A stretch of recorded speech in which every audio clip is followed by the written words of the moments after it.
ఉగాది.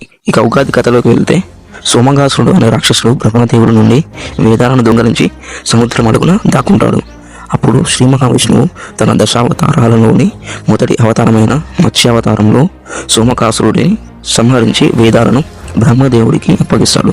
ఆ రోజు యుగం ప్రారంభం అవుతుంది. దానిని ఉగాది అంటే యుగం ఆరంభంగా కొత్త సంవత్సరంగా జరుపుకుంటాం.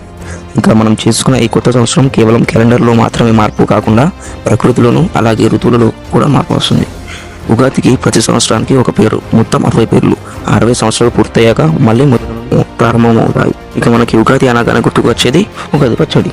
ఉగాది పచ్చడిలో తీపి, కారం, చేదు, పులుపు, వగరు, ఉప్పు వంటి షడ్రుచులు కలిగి ఉంటాయి. ఈ పచ్చడిని తయారు చేసే పదార్థాలైన బెల్లంలో ఐరన్ చాలా బాగా ఉంటుంది. ఇంకా చింతపండు రసం వల్ల పచ్చడికి మంచి రుచి వస్తుంది. అలాగే చింతపండు డైజెషన్ ఇంప్రూవ్ చేస్తుంది, ఆకలిని పెంచుతుంది. ఇక పచ్చడి అంటేనే వేప పువ్వు. ఇందులోని చేదు బాడీలోని మైలాలను పోగొడుతుంది, ఇంకా డయాబెటీస్ ఉన్నవారికి మంచిది.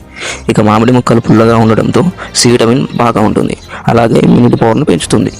ఇందులో ఫైబర్ ఉండడం వల్ల డైజెషన్ బాగా అవుతుంది.